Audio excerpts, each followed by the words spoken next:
I spent 32 years making myself invisible, covering bills they pretended were gifts. I even left behind the furniture I paid for, just to keep the exit clean.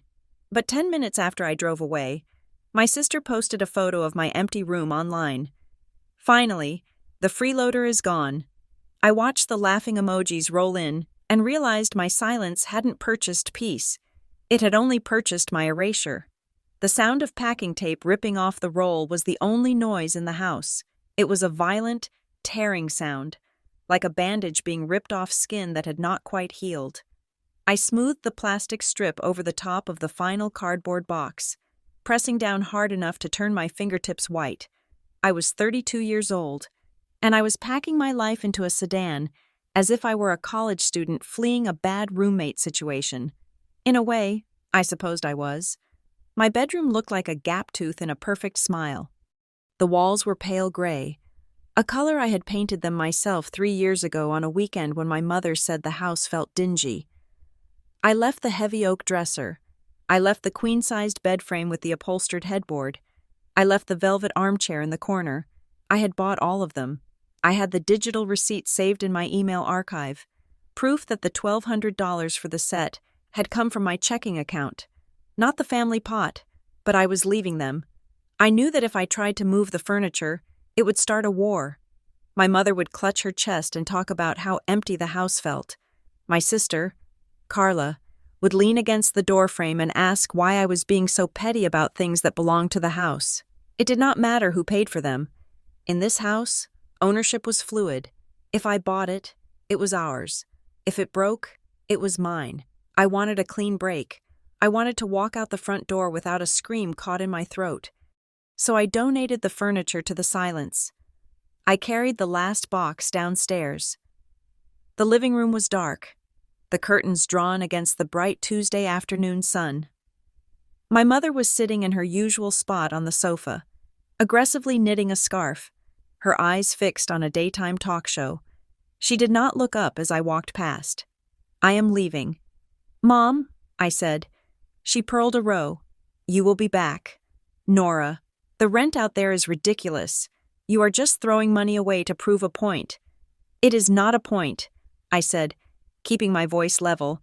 "It is an apartment." Carla walked in from the kitchen. She was holding a mug of coffee. Wearing her remote work uniform of yoga pants and a cashmere sweater, she looked at the box in my hands, then at my face. She smirked. "Don't come crying to us when you can't afford groceries," she said. I tightened my grip on the box. "I have been buying the groceries for 6 years. Carla," she laughed, a short, sharp sound that bounced off the hardwood floors. "You bought a few gallons of milk. Nora, don't act like you kept this roof over our heads. God, you are so dramatic. Just go if you are going." I walked out the door. The heat of the day hit me, thick and humid. I loaded the box into the trunk of my 10-year-old Honda, slammed the lid, and got into the driver's seat. I did not look back at the house. I knew that if I did, I would see the blinds twitch. I put the car in drive and pulled away from the curb, my heart hammering a frantic rhythm against my ribs. I expected to feel relief. Instead, I felt a heavy, suffocating dread. The silence in the house had not been peaceful. It had been the deep breath before a shout. The drive to my new apartment took 20 minutes. It was a small unit in a complex on the edge of town, near the highway. The carpet was industrial beige, and the kitchen smelled faintly of lemon cleaner and stale onions, but the key in my hand belonged to me. I unlocked the door and stepped inside. It was quiet. Real quiet. Not the tense, loaded silence of the house I had just left, but the empty, hollow silence of a blank page. I sat down on the floor, leaning my back against the wall. I needed to breathe. I pulled my phone out of my pocket to check the time. There was a notification from Facebook. "Carla Bailey tagged you in a post." My stomach dropped. It felt like I had missed a step on a staircase. I knew I should not look. I knew, with the instinct of a hunted animal, that nothing good lay behind that blue icon, but my thumb moved before my brain could stop it. The photo filled my screen. It was my bedroom, my empty bedroom. Carla must have run upstairs the second my taillights disappeared around the corner. The room looked stark and abandoned. The sunlight hitting the bare mattress on the bed frame I had left behind. It looked sad. It looked like a cell. And then I read the caption.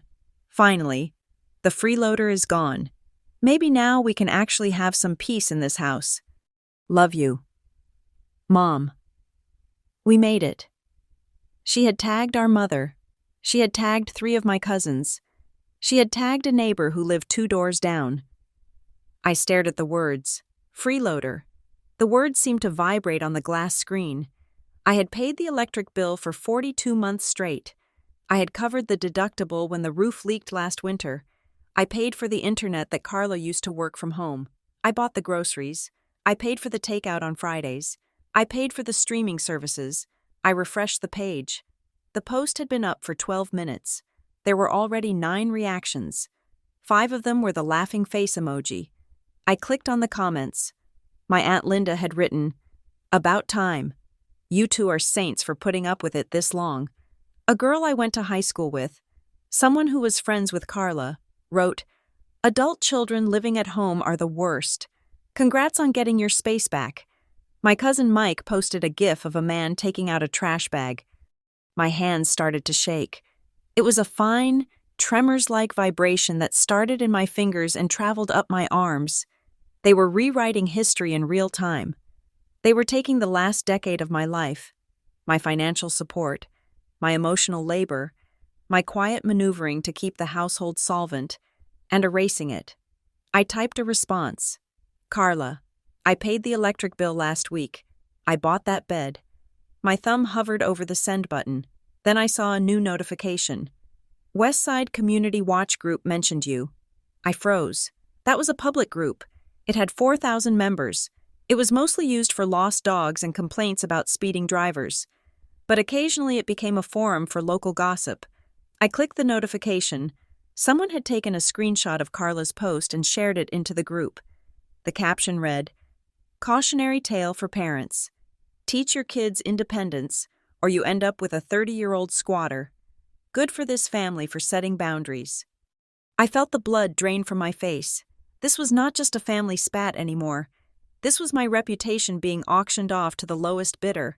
People I stood in line with at the grocery store were seeing this. People I saw at the gym. I put the phone face down on the carpet. I felt bile rise in my throat. I ran to the small, sterile bathroom and retched into the toilet, my body rejecting the humiliation that was being force-fed to me. I spent my first night of freedom curled in a ball on a sleeping bag on the floor, the glow of the street lamp outside cutting across the beige carpet. I did not sleep. Every time my phone buzzed, I flinched. I wanted to turn it off, but I was terrified of what I would miss if I stopped watching. The fire would burn out of control. So I watched. I watched the likes climb to 50, then 80. I watched the comments turn from supportive of Carla to cruel toward me. Strangers were chiming in now, projecting their own frustrations with lazy siblings or deadbeat children onto me. I became a vessel for their anger. I was the universal freeloader. The sun came up, gray and unwilling. I had to go to work. I worked as a logistics coordinator for a mid-sized shipping firm. It was a good job. It was stable. I was respected there because I was organized, quiet, and solved problems before they became disasters. I put on my gray slacks and a white blouse. I brushed my hair until my scalp hurt. I applied concealer under my eyes to hide the purple bruises of sleeplessness. I drove to the office in a daze. I told myself that my work life was separate. Carla's Facebook friends were not my colleagues. My world was compartmented. I walked into the break room at 8 in the morning to get coffee. 2 women from the accounting department were standing by the machine, talking in hushed tones. When I entered, they stopped. The silence that followed was thick and sudden. "Good morning," I said. My voice sounded brittle. One of them, a woman named Sarah who had me on Facebook, gave me a tight, pitying smile. "Hey, Nora," she said. She paused, looking at her coffee cup. "Is everything okay at home? I saw that post your sister made. It seemed pretty intense." The air left the room. It had breached the containment wall. Oh, you know sisters," I said. forcing a laugh that sounded like dry leaves crunching. Just drama. Sarah nodded, but her eyes were searching my face. Right. Well, I hope you get back on your feet soon. Get back on your feet. She thought I was destitute. She thought I had been kicked out. She thought the freeloader narrative was the truth. I grabbed my coffee and retreated to my cubicle. I sat down and stared at my dual monitors. My hands were trembling again. I felt naked. I felt like everyone in the open plan office could see the label stamped on my forehead.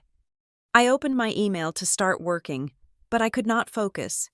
I minimized the window and brought up Facebook on my phone, hidden under the desk. Carla had posted again, a meme this time, cut off the dead weight and watch yourself fly. I went to type a comment. I wanted to scream. I wanted to list every dollar, every transfer, every sacrifice. I wanted to upload the bank statements right there in the comments section. Stop. I told myself. If I argued, I looked defensive. If I screamed, I looked unstable. If I engaged, I gave them exactly what they wanted. A show. Carla loved a show. She thrived on the friction. She wanted me to explode so she could point at the debris and say, "See? Look how crazy she is." I closed the comment box. I took a deep breath. I took a screenshot of the post. I saved it. I opened a cloud storage drive and created a new folder. I named it Receipts. Something strange happened when I typed that name. The panic that had been vibrating in my chest slowed down. It cooled. It solidified into something hard and dense. I went to the West Side community group. I found the shared post. I took a screenshot of the post.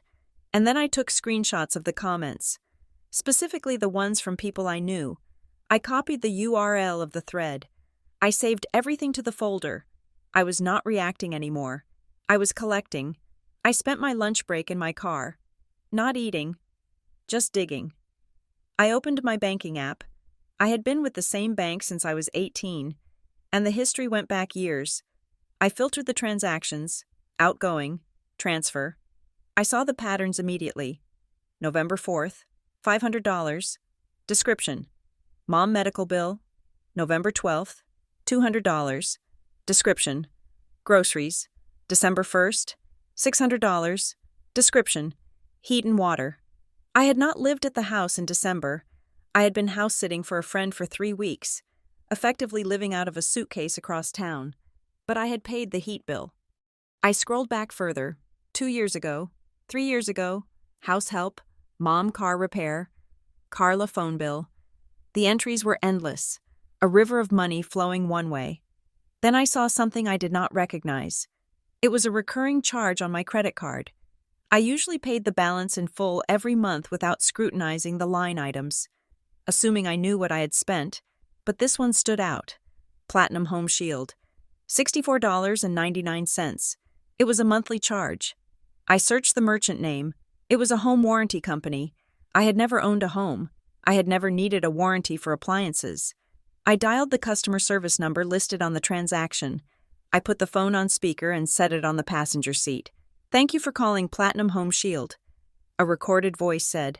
I navigated the menu until I got a human. "I am calling about a charge on my card." I said, "My name is Nora Bailey." "One moment, Ms. Bailey." The typing on the other end was loud. "I see the account," the representative said. "The policy is active. It covers the furnace, a C, and major appliances. What is the service address?" I asked.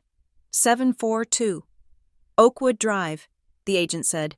"My mother's house. And who is the policyholder?" I asked. The air in the car felt suddenly very cold. "The policyholder is Carla Bailey," the agent said. "But the billing is set to your card ending in 4198. I closed my eyes. Carla had signed up for a home warranty plan, used her name as the owner, and used my card to pay for it. For how long? "When was this account opened?" I asked. 18 months ago. The agent said, 18 months, over $1,000, stolen in $65 increments. I hung up. I did not cancel it yet. I wanted the record to exist. I sat in the silence of my car. My sister was calling me a freeloader on the internet while using my credit card to insure the dishwasher she was currently loading. I picked up my phone and called Carla. It rang 4 times. She picked up on the 5th, her voice breathless and annoyed. What? I am in the middle of a meeting. Nora, you are using my credit card for a home warranty. I said, I did not say hello. I did not shout. There was a pause, a short, static silence. Oh, that? Carla said. Her tone shifted from annoyed to dismissive. Mom was worried about the furnace making a noise last year. I just set it up. You have the better credit card for points. Anyway, you didn't ask me. Carla, you just took the number. Nora, it is $60. You lived here rent-free. Consider it rent. I did not live there rent-free. I said, I paid the electric. I paid for the internet you are using right now. Carla laughed. It was a cruel, scratching sound. You contributed. Nora, that is what families do. You don't get a medal for buying milk. If you don't want people thinking you are a freeloader, don't be one.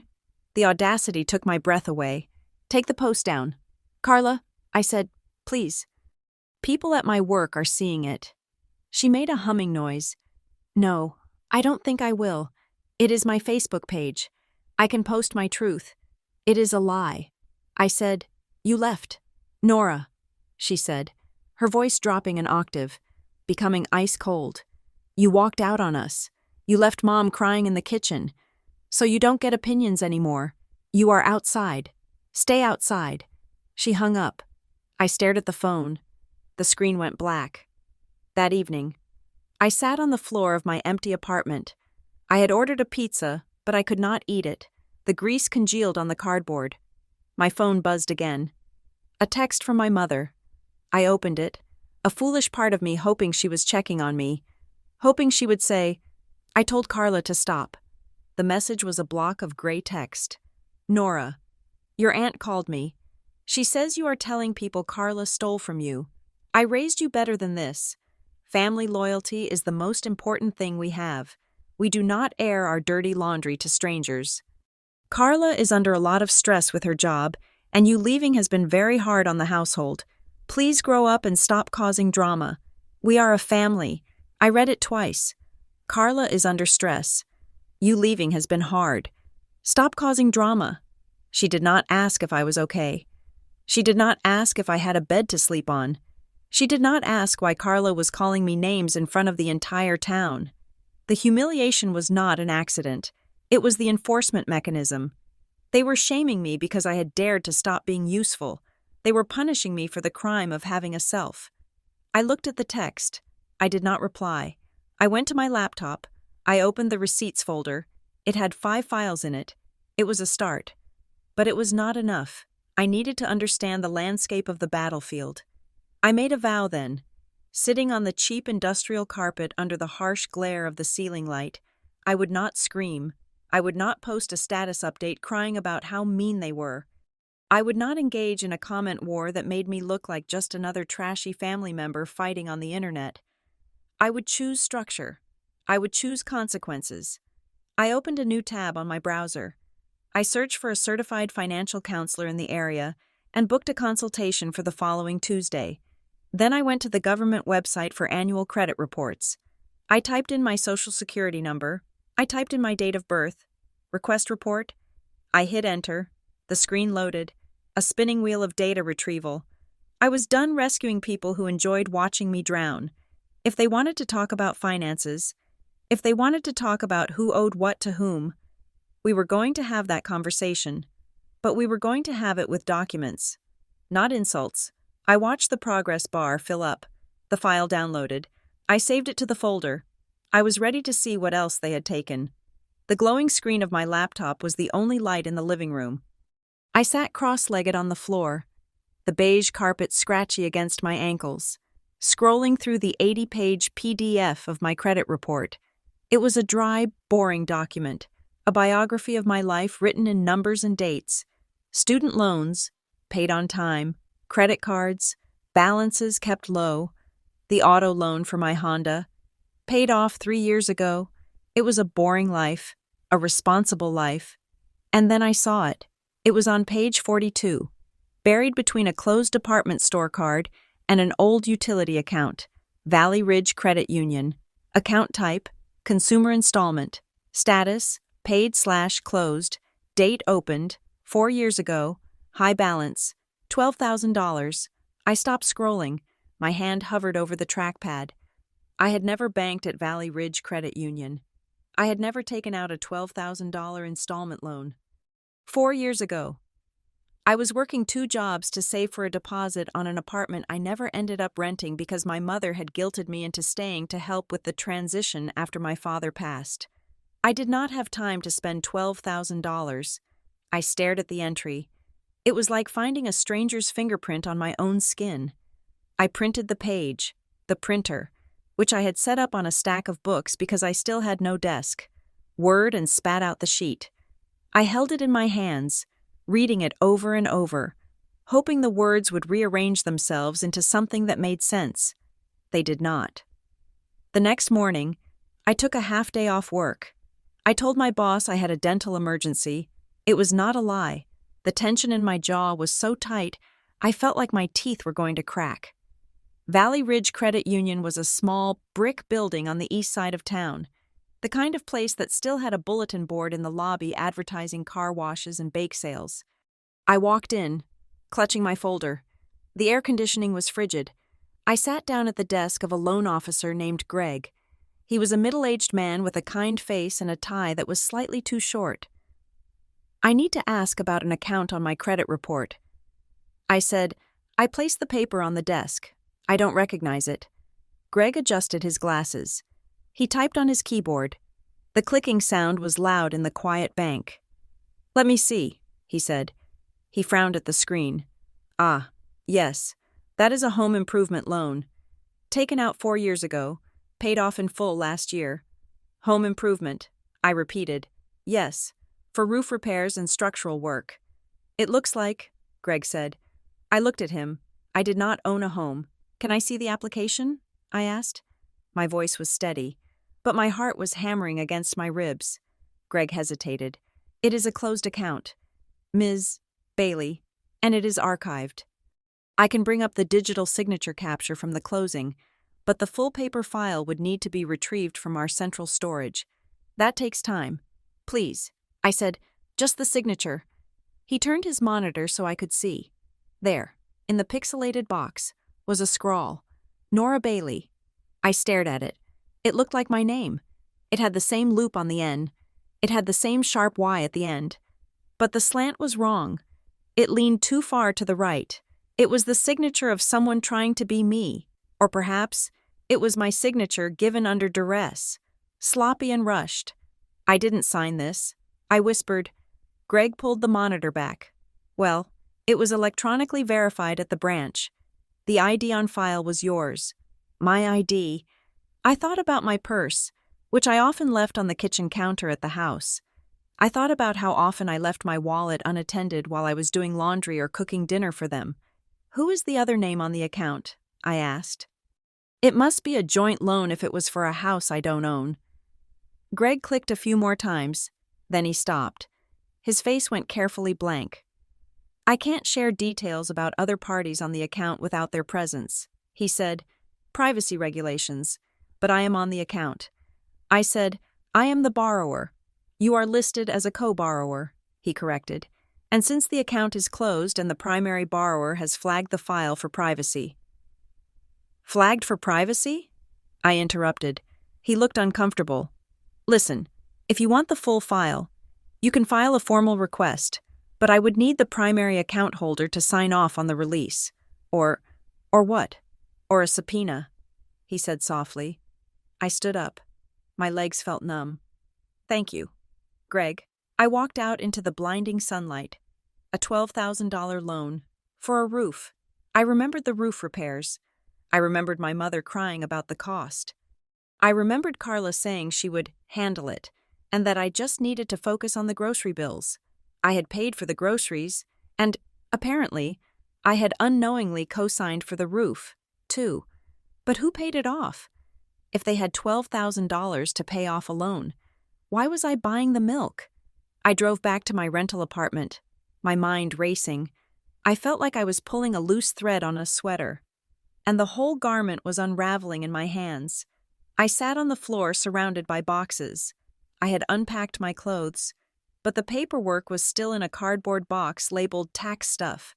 I had thrown everything in there when I left: old pay stubs, insurance papers, warranties. I dumped the box out onto the carpet. A pile of papers slid out. I started sifting. 2018 taxes, 2019 taxes, a receipt for a laptop. Then I saw a manila folder tucked at the back. It was thin. I opened it. Inside was a single printout of an email thread, stapled to a scanned PDF. I must have printed it years ago and forgotten. The email was dated 5 years ago. From Carla. Subject: FWD. Refi pre-approval. Just need one sig. I read the body of the email. Hey Nora, the broker needs a secondary signature just to boost the debt-to-income ratio for the pre-approval on the refinance. It doesn't mean you are paying anything. It just helps us lock in the lower rate so Mom's monthly payment goes down. Can you DocuSign this real quick? I need it by 5. I closed my eyes. The memory hit me like a physical blow.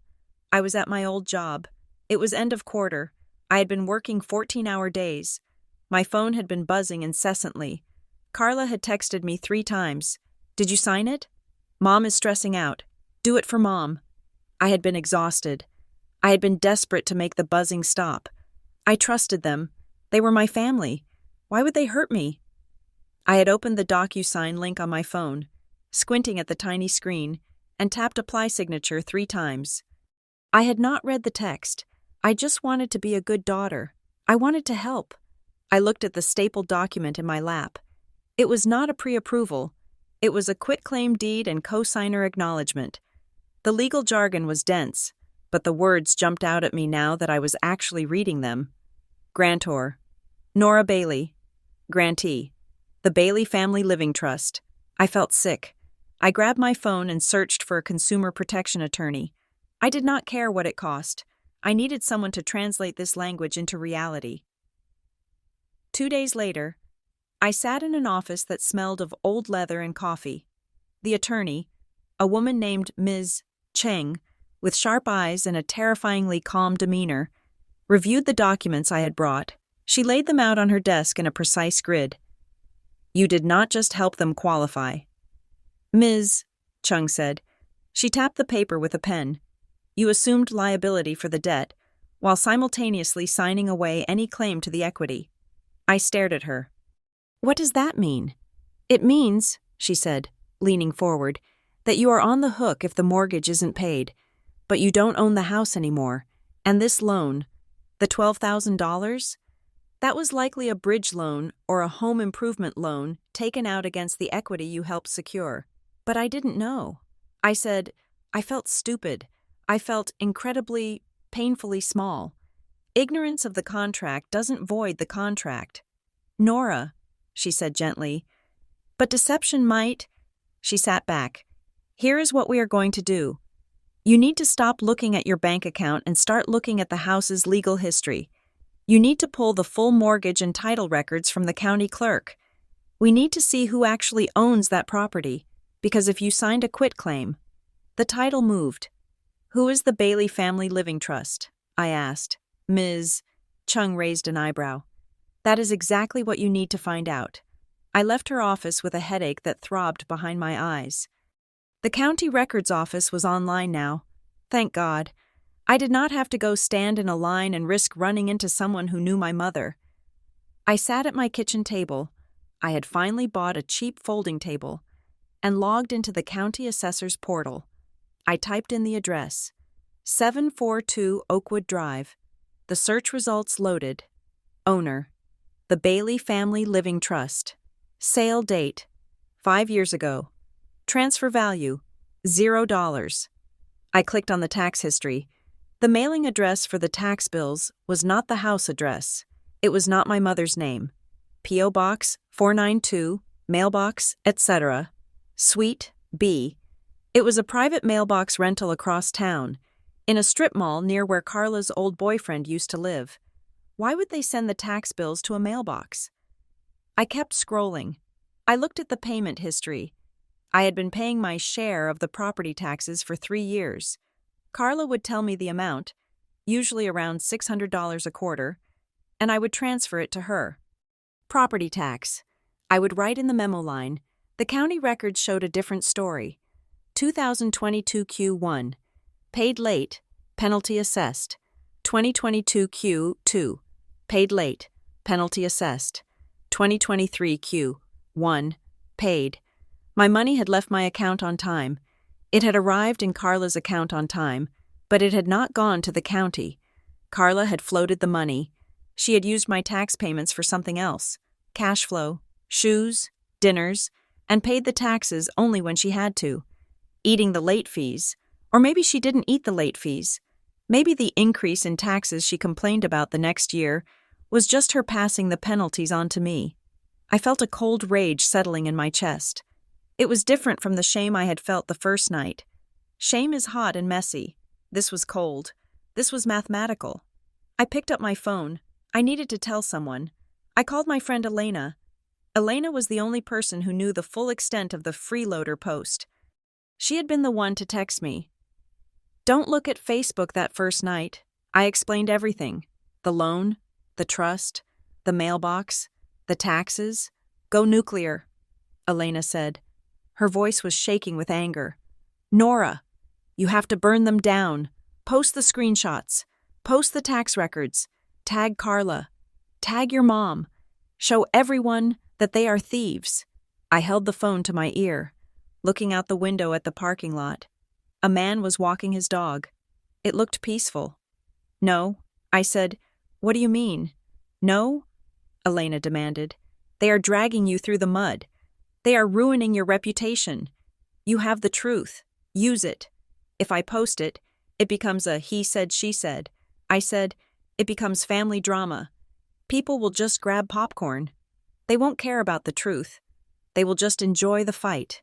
And Carla will love it. She will play the victim.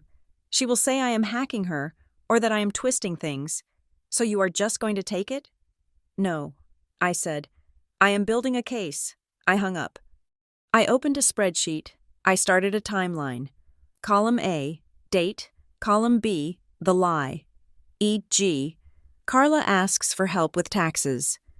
Column C, the money. E.g., $600 transferred to Carla. Column D, the truth. E.g., taxes paid 3 months late.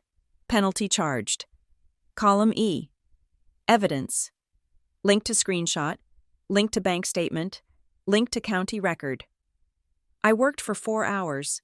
I cataloged the grocery runs. I cataloged the internet bills. I cataloged the loan date and matched it to a week when Carla had gone on a vacation to Mexico with friends.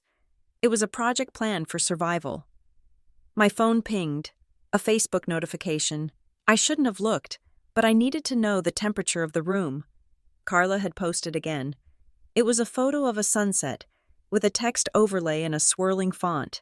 Sometimes you have to cut off toxic people who use you, even if you love them. Boundaries are the only way to protect your peace.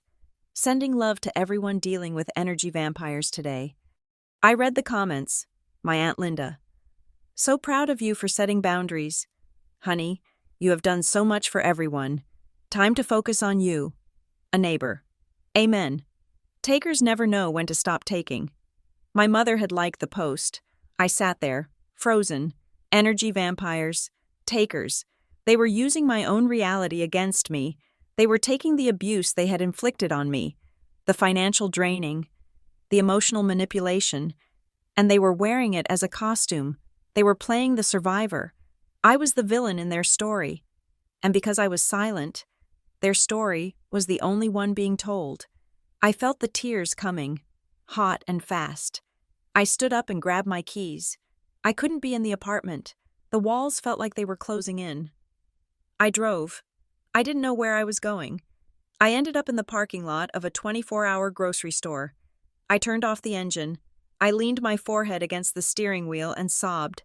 I cried until my throat hurt. I cried for the money, yes. $12,000 here, $600 there. It added up to a down payment on a life I didn't have. But mostly, I cried because I realized the truth. They didn't hate me. Hate would have been personal. They just didn't care. I was an appliance to them. I was a toaster that had stopped toasting.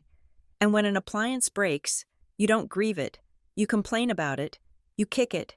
You throw it out and tell everyone what a piece of junk it was. I had been trained to accept this. I had been trained to think that if I just paid one more bill, if I just signed one more paper, they would finally see me as a person. But they never would. The tears stopped. I wiped my face with my sleeve. I looked at my reflection in the rearview mirror. My eyes were red. My face blotchy, but there was something else there, too. A hardness that hadn't been there before. I was done being the toaster. I pulled out my phone. I opened the receipts folder. I looked at the timeline I had built.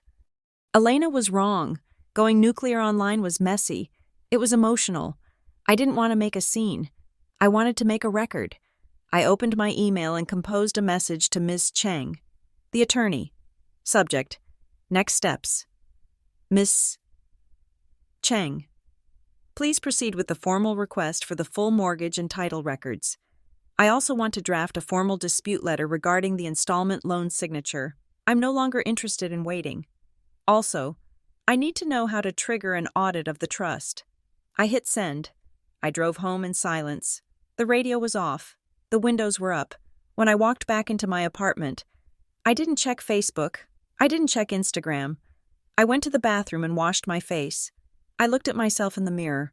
Silence is no longer consent. I said to the empty room, silence is preparation. The post office smelled of dust and wet cardboard. I stood in line for 20 minutes, clutching 3 large envelopes, my heels clicking softly against the linoleum as I shuffled forward. When I finally reached the counter, I asked for certified mail. Return receipt requested. I wanted the green cards. I wanted the physical proof that someone had held my demands in their hands and signed for them. One envelope was addressed to the Valley Ridge Credit Union, containing a formal dispute letter regarding the $12,000 installment loan. The second was to the county recorder's office, requesting certified copies of the deed history for the house on Oakwood Drive. The third was to the mortgage servicer, demanding the original promissory note and the electronic signature audit log. The clerk, a woman with tired eyes, weighed them one by one. That will be $24.50, she said. I tapped my card. I watched the receipt print. It felt like I was buying a weapon. For the next week, I lived in a state of suspended animation. I went to work. I sat in meetings about supply chain logistics. I nodded when my boss talked about quarterly targets. But my mind was entirely elsewhere. Running a background process on the architecture of my own life, I checked my mailbox every day. On Thursday, the large manila envelope from the county arrived. I took it upstairs to my apartment. I cleared the folding table. I washed my hands before I opened it. As if I were handling evidence, I pulled out the stack of papers, the deed history. I expected to see a simple chain. My father's name, my mother's name, maybe the trust. I traced the dates with my finger. 10 years ago. Robert and Susan Bailey, joint tenants, 5 years ago. Susan Bailey, surviving spouse. And then, 4 years and 8 months ago, grantor. Susan Bailey, grantee. Lux Life Ventures, LLC. I stopped. My finger hovered over the paper. Lux Life Ventures, LLC. The name triggered a memory so sharp it made me wince. I was sitting in the kitchen of the old house.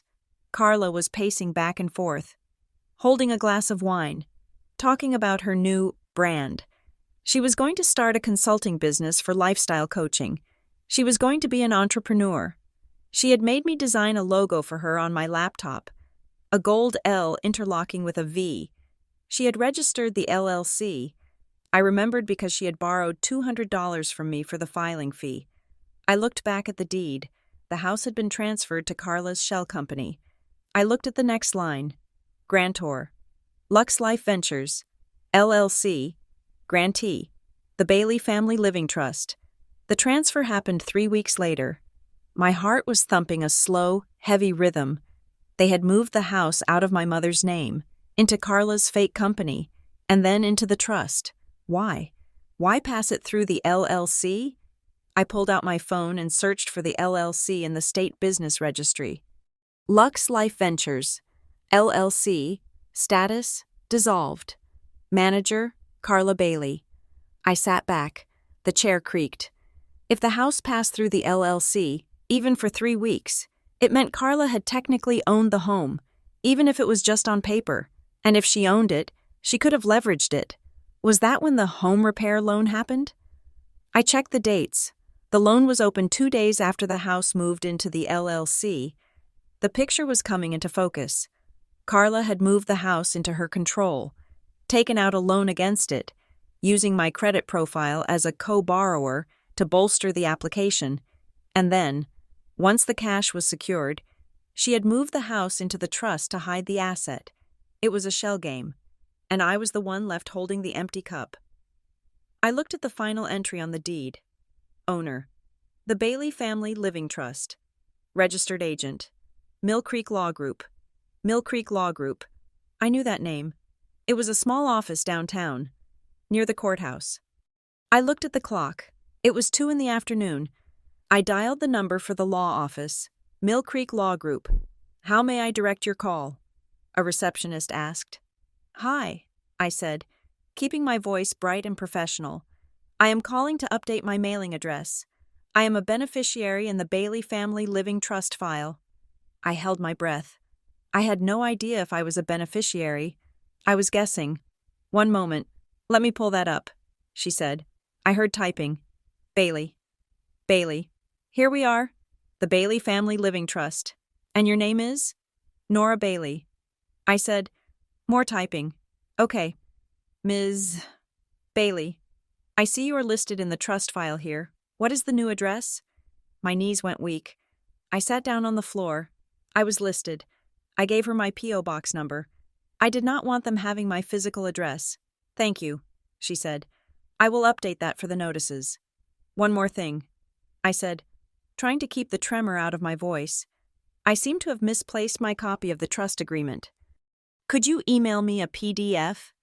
The typing stopped. Oh, I can't do that, she said. Her voice changed. It became cautious. Not over the phone. We require written authorization from the trustee for document release, or you can come in person to verify your identity if you are looking for specific schedules. Who is the trustee currently? I asked. I just want to address the request correctly. I can't give out that information without verification. Ms. Bailey, but, well, since you are in the file. She hesitated. I can't discuss details over the phone, she said firmly. If you want to come in, we have an opening tomorrow at 10. I will be there. I said. I hung up. I was listed in the file. If I was in the file. Why had I never seen a document? Why had my mother told me, for years, that the house was being handled and I didn't need to worry about it? If I was a beneficiary, I had rights. And if I had rights, they had been violating them for half a decade. That evening, I was exhausted. I made a sandwich and sat on my couch. I opened Instagram, a habit I was trying to break. The first photo on my feed was from my cousin Jessica. It was a group selfie. Jessica, her sister, my Aunt Linda, and Carla. They were at an Italian restaurant, holding up glasses of Aperol Spritz. Birthday dinner with the best fam, missing a few but feeling the love. I looked at the timestamp. 2 hours ago. It was Jessica's 30th birthday. We had talked about this months ago. I had told her I would help her pick a venue. I hadn't been invited. I zoomed in on the photo. Carla was beaming. She looked radiant, triumphant. She had her arm around Jessica's shoulders. My phone buzzed. A text from Jessica. Hey, so sorry we missed you tonight. Mom said you were going through a lot and probably wanted space. So we didn't want to drag you into any drama. Hope you are okay. I stared at the screen. Mom said, drama. Carla and my mother had gotten to them first. They had framed my absence not as an exclusion, but as a mental health crisis. Nora is going through a lot. Nora is unstable. Nora needs space. It was brilliant, in a sick way. By not inviting me, they provoked a reaction. If I texted back asking why I wasn't invited, I looked petty and dramatic, proving their point. If I said nothing, I accepted the exile. I typed out a response. Why wasn't I invited? I looked at it. I backspaced. Have a great birthday. Jess. I typed. I sent it. I put the phone face down. I felt a stinging sensation behind my eyes. Hot and sharp. I had grown up with these people. I had babysat Jessica. I had helped Aunt Linda move into her condo. And all it took was one Facebook post and a whisper campaign to erase me. I did not cry this time. I walked over to my folding table. I picked up the folder labeled Law Office. I added the screenshot of Jessica's post to the stack. I was not going to the birthday party. I was going to war. The next morning, I took a sick day. I put on my best blazer, a sharp navy blue that made me feel armored. I drove downtown. Mill Creek Law Group was located in a renovated brownstone. The waiting room had plush leather chairs and a ticking grandfather clock. I approached the receptionist, Nora Bailey. I said, I have an appointment. A young woman in a cardigan came out to greet me. She looked nervous. Ms. Bailey? I am Sarah, the paralegal. The attorney is in court this morning, but I can help you with your file query. She led me back to a small conference room. There was a thick file on the table. I sat down. I placed my folder on the table next to hers. You mentioned on the phone that I'm listed in the trust file. I said, I would like to see where... Sarah opened the file. She flipped through pages of dense legal text. Here, she said. She turned the file toward me. It was a document titled Second Amendment to the Bailey Family Living Trust. It was dated 3 years ago. I scanned the page. Article 4. Beneficiary Clarification. Upon the death of the grantor, the assets shall be distributed as follows. To Carla Bailey, 70%. To Nora Bailey, 30%. Subject to the deductions listed in Schedule C, 30%. I looked at the date again. 3 years ago. Can I see Schedule C? I asked. Sarah flipped to the back of the file. She frowned. That is strange, she said. Schedule C isn't in here. It says C attached, but the attachment is missing. And who is the trustee? I asked. Who authorized this amendment? Sarah turned to the signature page. Trustee, Gerald Vance. I stared at the name. Jerry. Jerry Vance was a man I had known since I was a child. He was an insurance agent who had been friends with my father. He came to the 4th of July barbecues. He always brought potato salad. He called me kiddo. Jerry was the trustee? Why not my mother? Sarah, I said, looking up at her. My mother is still alive. Why is Jerry Vance the trustee? Sarah looked uncomfortable. She shifted in her chair. According to the files, your mother resigned as trustee 5 years ago. Around the time the property was transferred, she appointed Mr. Vance as the successor trustee due to health reasons. My mother was as healthy as a horse. She played tennis twice a week. They had removed my mother as trustee so she wouldn't have to sign the papers that screwed me over. They had put a layer of insulation between the fraud and the family. Jerry signed the checks. Jerry signed the amendments. And Jerry was a pushover who had been in love with my mother since 1990. I need a copy of this entire file. I said, including the missing Schedule C. Sarah pulled the file back. I can't give you the full file without Mr. Vance's authorization, she said apologetically. You are a beneficiary, but he is the trustee. I can give you the page with your name on it, but the rest. She trailed off. She looked at my folder. She looked at my face. Ms. Bailey, she said, lowering her voice. Families often miscommunicate about these structures. Sometimes it is just a matter of getting everyone in a room. I opened my folder. I took out the deed history showing the transfer to the Shell LLC. I took out the credit report showing the $12,000 loan. I slid them across the mahogany table. Does this look like a miscommunication to you? I asked softly. Sarah looked at the documents. Her eyes widened slightly as she saw the LLC name. She looked back at the trust file. I saw the realization hit her. She realized she was holding a grenade. I will reach out to Mr. Vance, she said, her voice stiff. I will tell him you are requesting full disclosure. Thank you, I said. I stood up. Tell him I want Schedule C. And tell him I want to know why my share is subject to deductions when I have been the one paying the bills. I walked out of the office. My hands were shaking, but not from fear, from adrenaline. Jerry Vance. I sat in my car in the parking garage. I searched for Jerry's number on my phone.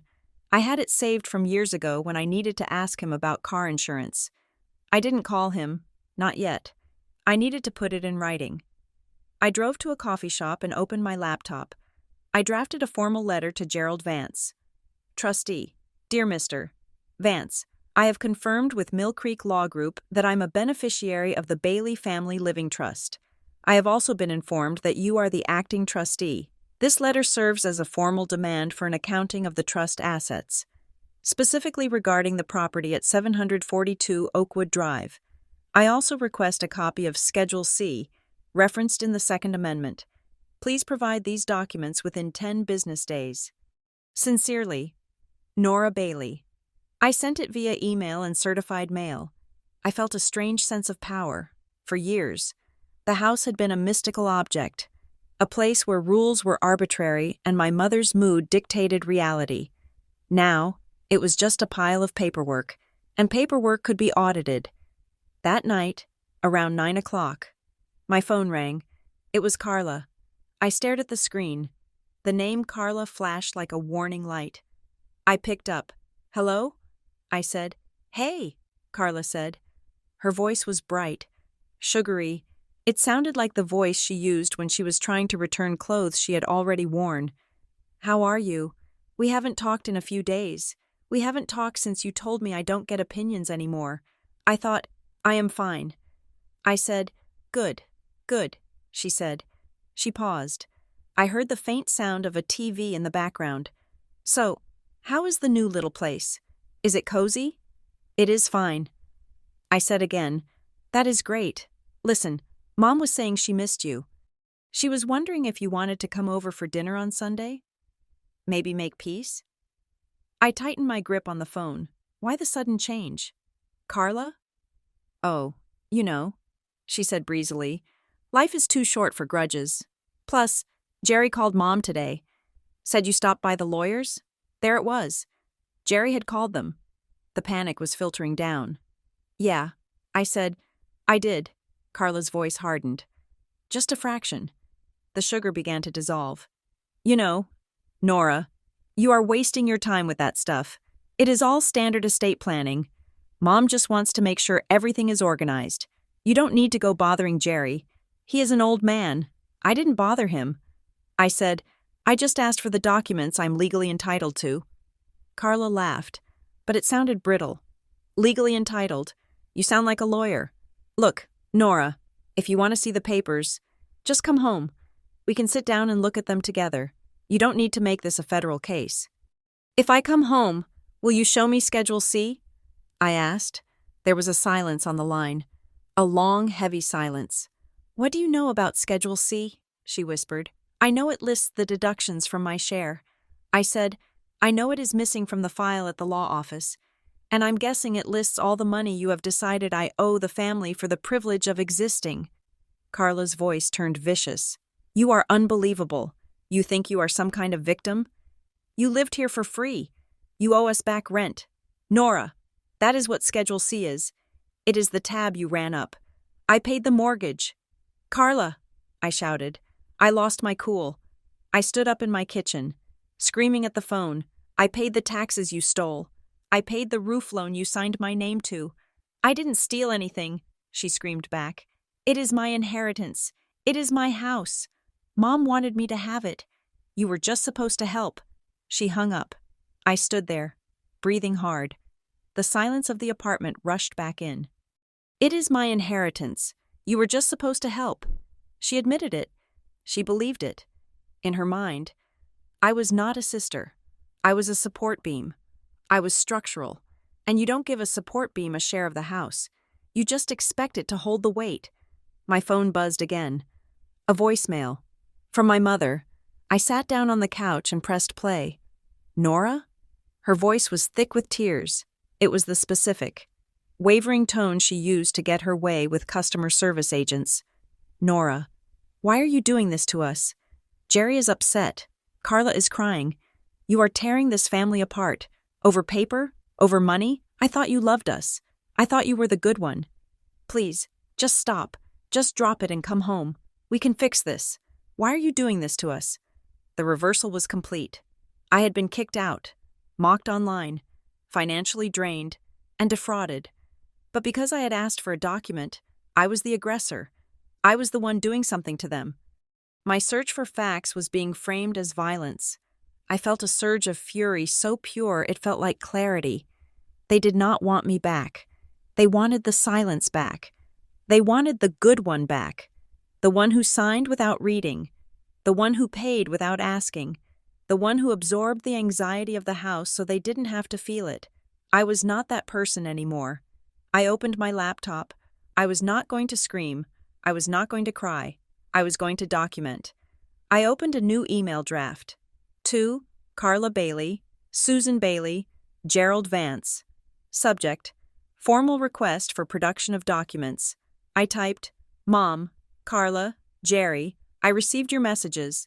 I am not doing this to anyone. I am clarifying my financial and legal standing, which is my right. Given the discrepancies I have discovered in the public record, specifically the transfer of the property through Lux Life Ventures, LLC, and the existence of a loan in my name at Valley Ridge Credit Union, I am no longer comfortable relying on verbal assurances. I am requesting the following documents be delivered to my attorney by Friday the 15th. 1. The full, unredacted Bailey Family Living Trust Agreement, including Schedule C. 2. A full accounting of all funds disbursed from the trust in the last 5 years. 3. Proof of payments for the property taxes for the years 2020 to 2023. 4. The original promissory note for the Valley Ridge Home Improvement Loan.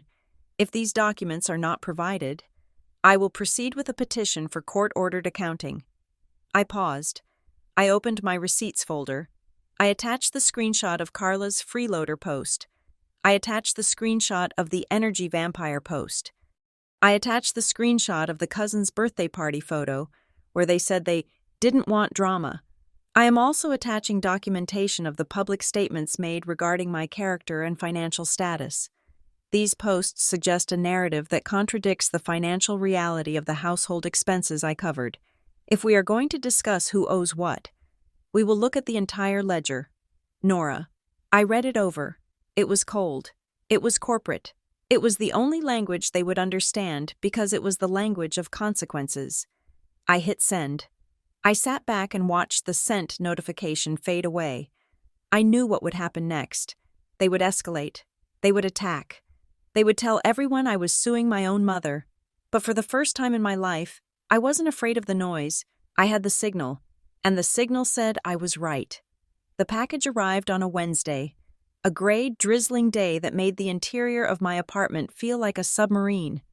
It was a standard manila envelope, thick and lumpy, with no return address, just a printed label with my name and P.O. box, but I knew who it was from. The handwriting on the sticky note slapped onto the front was unmistakably Jerry Vance's, a jagged, hurried scrawl that I had seen on birthday cards for 20 years. Nora. This should clear things up. Let's move past this. I carried it to my folding table. My heart was doing a strange, fluttering thing in my chest. A physical manifestation of the dread I had been carrying for weeks. I sliced the envelope open with a kitchen knife. A stack of papers slid out. It was not a bound legal document. It was a chaotic sheaf of photocopies, some single-sided, some double-sided, held together by a single. Strained paperclip, I sat down and began to sort them.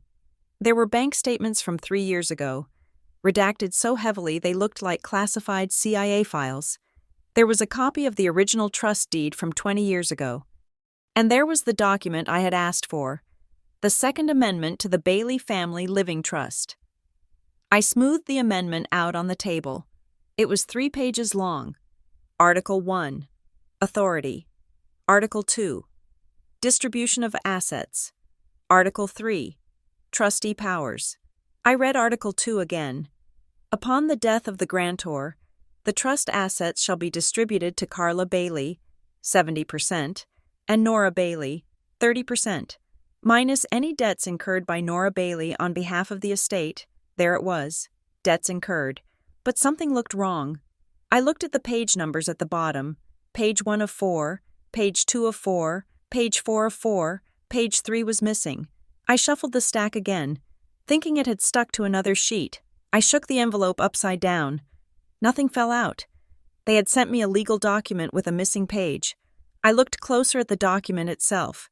The font on page 2 was Times New Roman, 12 point. The font on page 4, the signature page, was also Times New Roman, but it looked slightly darker, slightly crisper, as if it had been printed on a different printer.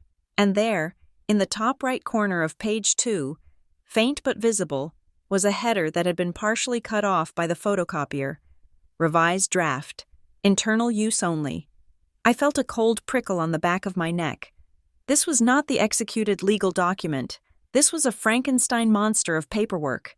They had taken a page from a draft, stapled it to a signature page from who knows where, and skipped the page that likely detailed exactly what debts they claimed I owed.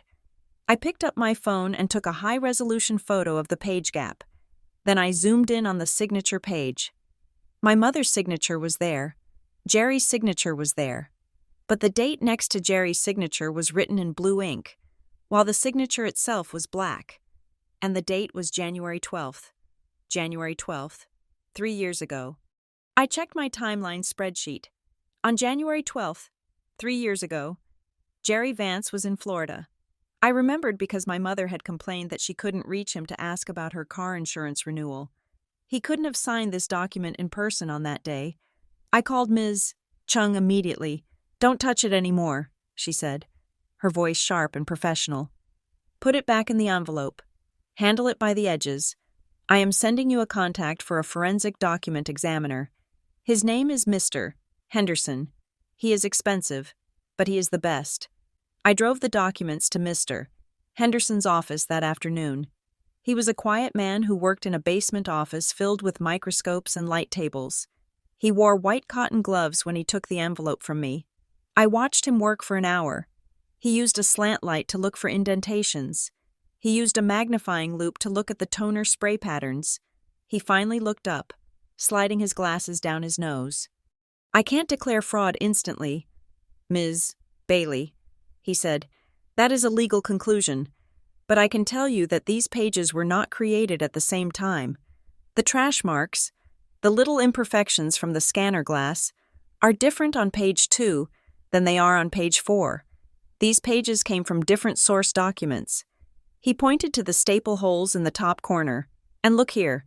Page 4 has 3 sets of staple holes. Page 2 only has 1. This signature page has been stapled and unstapled multiple times. It has been attached to other documents before it was attached to this one. It's a paste-up job." I said, "It is highly irregular." He agreed. "I recommend we demand the inspection of the original wet ink documents immediately. If they cannot produce them, we have a problem. Or rather, they have a problem." I left his office with a certified report of his preliminary findings. Back at my apartment, I couldn't sit still. I went back to the timeline. I went back to the receipts folder. I pulled up the credit report again. The closed installment loan from Valley Ridge Credit Union. The one for home repairs. I had the date. 4 years ago. October. I went to the county court records website. I had learned how to use it now. I wasn't just looking for deeds anymore. I was looking for civil cases. I typed in Susan Bailey. Nothing. I typed in Carla Bailey. Nothing. I typed in Bailey Family Living Trust. 1 hit. Smith Sons Construction versus Bailey Family Living Trust. Case type. Mechanics lien. Filing date. September. 4 years ago. Status. Dismissed/satisfied. I clicked on the details. A contractor had filed a lien against the house for unpaid work. $12,000. The lien was released in October. 2 days after the loan in my name was funded at the credit union. The pieces slammed together in my mind. They hadn't just used my credit to fix the roof. They had used my credit to stop a lawsuit. The house was at risk.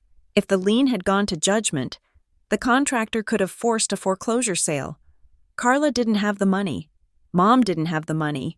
So they forged my signature, or tricked me into signing something I didn't understand, to get the $12,000 to pay off the contractor. My name had saved the house, and in return, they called me a freeloader. I felt a sudden, crushing wave of exhaustion.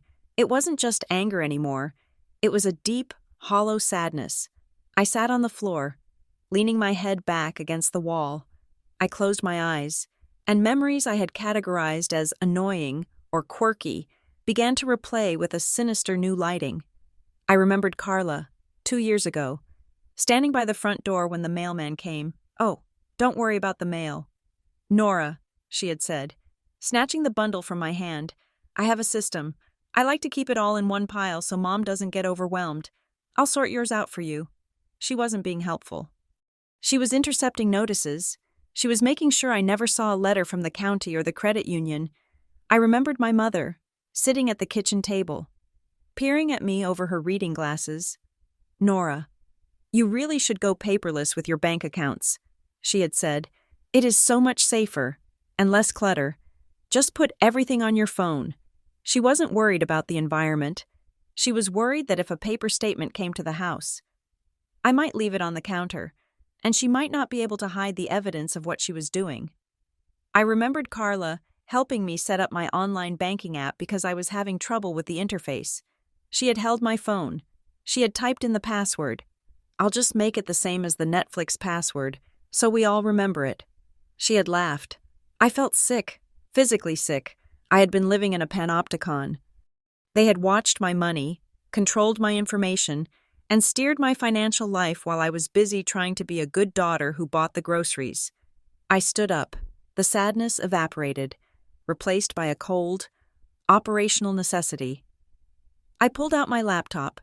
I spent the next 4 hours burning my digital life to the ground and building a new one. I changed every password, email, social media, banking, Amazon. I set up 2-factor authentication on everything, linking it to an authenticator app. Not just my phone number. In case they tried to SIM swap me, I placed a freeze on my credit files at all 3 bureaus: Experian, TransUnion, Equifax, Locked. I opened a new checking account at a completely different bank, one with no physical branches in our town. I transferred every cent I had left, which wasn't much, into the new account. I removed my old debit card from every autopay service, the Netflix, the Hulu, the Platinum Home Shield warranty. I canceled the warranty. The agent argued with me. "Ms. Bailey, you are leaving your home unprotected. It is not my home." I said, "Cancel it," when I was done. It was 2 a.m. My eyes burned. My fingers ached, but I felt a strange lightness. The tether was cut. For the first time in 32 years. I was a closed system. They could not reach into my pockets anymore. They could not read my mail. They could not use my name to patch the holes in their own lives. I slept for 4 hours, dreamless and heavy. When I woke up, the sun was shining. I made coffee. I checked Instagram. Carla had posted a reel. It was titled, "Fresh Start, DIY Bedroom Makeover." The video was a montage set to upbeat, inspirational acoustic guitar music. It showed Carla in painting overalls, brand new, perfectly clean, rolling white paint over the gray walls of my old bedroom, the gray walls I had painted. She was erasing my color. The camera panned around the room. It was staged perfectly. There was a sheepskin rug on the floor. There was a mid-century modern lamp on the bedside table. There was a gold mirror on the wall. The rug was mine. The lamp was mine. The mirror was mine. I had left them behind because I wanted peace. Now they were props in her content. I read the caption, "Sometimes you just have to reclaim your space," turning this negative energy room into a sanctuary for creativity. So proud of myself for doing this all on my own. DIY. Home makeover, fresh start, no more drama. The comments were a chorus of praise. "You are so talented." "Carla, love the vibe. You work so hard. You deserve this sanctuary." I watched the video again. I saw the lamp. the one I had bought at an antique store 3 years ago for $80. I saw her hand brush past it lovingly. I was funding my own erasure. My money had bought the props she was using to tell the world how glad she was that I was gone. I didn't comment. I didn't react. I took a screen recording of the video. I took screenshots of the lamp and the rug. Then I found the digital receipts for both items in my email archive. I sent them to Miss Cheng. Add this to the demand letter. I wrote, conversion of personal property. 2 days later. Ms. Chung sent the letter.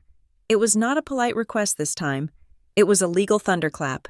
It demanded a full forensic accounting of the trust for the last 7 years. It demanded the original wet ink documents for the amendment. It demanded clarification of my status on the deed. And it demanded the immediate return of personal property listed in Exhibit A, the furniture, or a cash settlement for their replacement value. The letter was sent via courier. It arrived at the house at 10 in the morning. At 2 in the afternoon. I was at work. I was standing in the lobby of the corporate park, waiting for a client to arrive. The lobby was glass and steel, quiet and echoing. Then I heard the voice. I am her aunt. You can't tell me I can't see my own niece. I froze. I looked toward the security desk. Aunt Linda was there. She was wearing a floral raincoat and her face was flushed a deep, mottled red. She was gesturing wildly at the security guard, a young man named David who looked terrified. Linda, I said, my voice cutting through the lobby. She spun around. When she saw me, her eyes narrowed. You, she shouted. She marched toward me, her heels clacking loudly on the marble floor. David stepped out from behind the desk. Ma'am, you need to stay back. I held up a hand to David. It is okay. David, Linda stopped 3 feet from me. She was trembling with rage. How dare you, she hissed. How dare you send a lawyer letter to your mother? She is 60 years old. Nora, she is grieving your father. And you are suing her? Over furniture? I didn't sue her. Linda, I said, I kept my voice low, calm. I asked for my records, and I asked for the things I paid for. You are ungrateful, she spat. She was loud now. People in the lobby were turning to look. The receptionist had stopped typing. You are a selfish, greedy little brat. Carla told us everything. She told us how you are trying to blackmail them. Blackmail? I repeated. Asking for money you didn't earn, she shouted. Trying to take the house from your sister. After everything they did for you, they put a roof over your head. I paid for the roof. Linda, I said. My voice was steady, but my hands were clenched at my sides. I paid for the roof. I paid for the taxes. And I have the receipts. I don't want to hear your lies, she screamed. She reached into her purse and pulled out a crumpled piece of paper. It was the demand letter. She threw it at me. It fluttered to the floor between us. You drop this, she said, pointing a shaking finger at my face. You drop this and you apologize to your mother, or you are dead to this family. Do you hear me? Dead. I looked at the paper on the floor. I looked at the people staring. I looked at David, the security guard.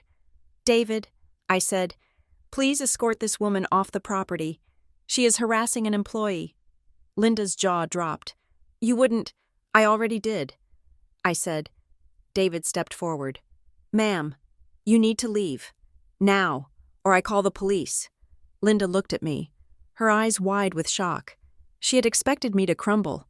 She had expected the old Nora, the one who would do anything to avoid a scene, the one who would apologize just to make the shouting stop, that Nora was gone. Fine, Linda sneered. Enjoy your empty life. Nora. She turned and marched out, the glass doors swishing shut behind her. I stood there for a moment. My heart was pounding so hard I could feel it in my throat. I bent down and picked up the crumpled letter. I walked to the reception desk.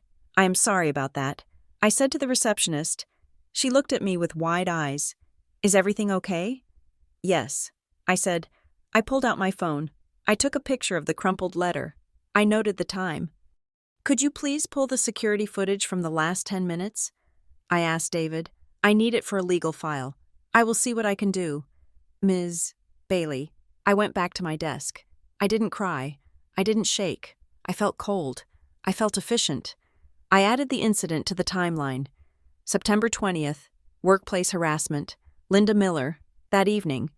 I was sitting on my couch, staring at the blank TV screen. When my phone buzzed, it was a direct message on Instagram. I braced myself for another attack, another cousin calling me a snake, another stranger from the community group telling me to call my mom. But the name was unfamiliar. Martha Gable. I clicked the message. Hi, Nora. You might not remember me. I lived at 740 Oakwood, next door to your mom. Until last year. I saw the post your sister made, and I saw the comments. I waited.